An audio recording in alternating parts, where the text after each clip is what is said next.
Last Sunday in church, I came across an interesting substantival prepositional phrase, and it was kind of interesting how the different translations handled it. The phrase, hoi ek peritomes, those of circumcision, occurs twice in the New Testament. The first one is Acts 10:45, and you can see hoi ek peritomes, and then in this case, it has the noun pistoi. So it's interesting how different translations handle it. The NASB says Jewish believers, which is interesting because this is kind of typical of the revision of the NASB, that they're being a little more interpretive. Now, they do have a footnote that says lit, which I don't like, but you know that. Believers of the circumcision, so that makes good sense.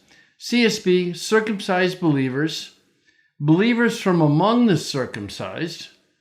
NRSV, circumcised believers. NIV, circumcised believers. Net Bible, circumcised believers, with a footnote that says, or the Jewish Christians, which feels anachronistic. It says Greek, the believers from the circumcision.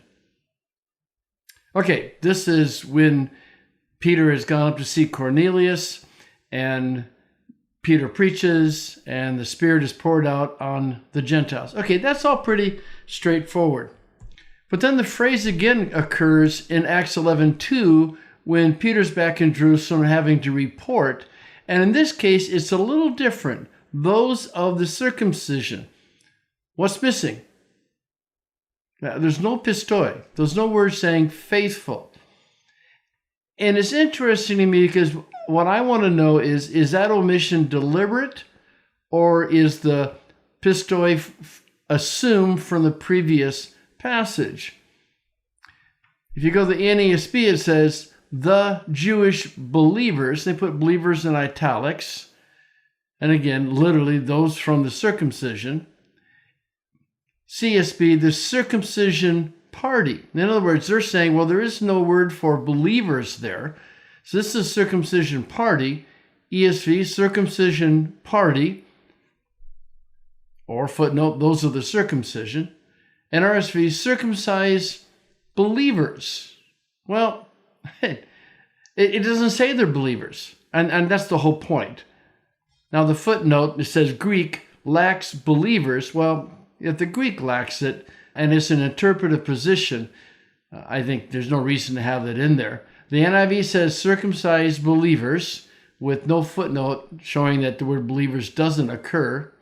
Net Bible, circumcised believers. I give it the footnote, the Jewish Christians, Greek, those of the circumcision. So what's going on here? Well, what's going on here is the Greek doesn't say they're believers.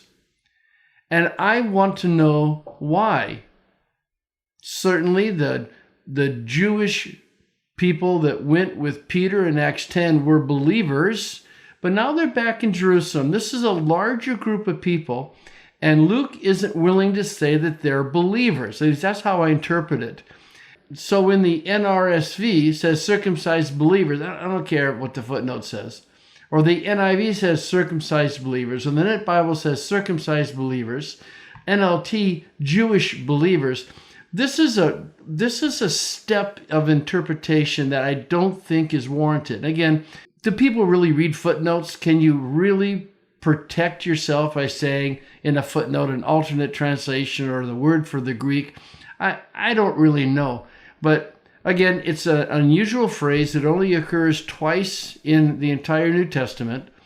And so you might legitimately assume the pistoi from chapter 10. And yet, I do find it interesting that the Greek lacks the word believers, and it's an interpretive position to say that all of the Jews in Acts 11 were in fact true believers. I mean, they certainly identified with Christ. That's certainly to be assumed, and they certainly were Jewish. But these may have been people whose commitment to Jewish tradition is so strong that they hadn't quite yet fully embraced what it means to be a follower of Jesus Christ. And when translations put the word believers in, I'm not comfortable with that.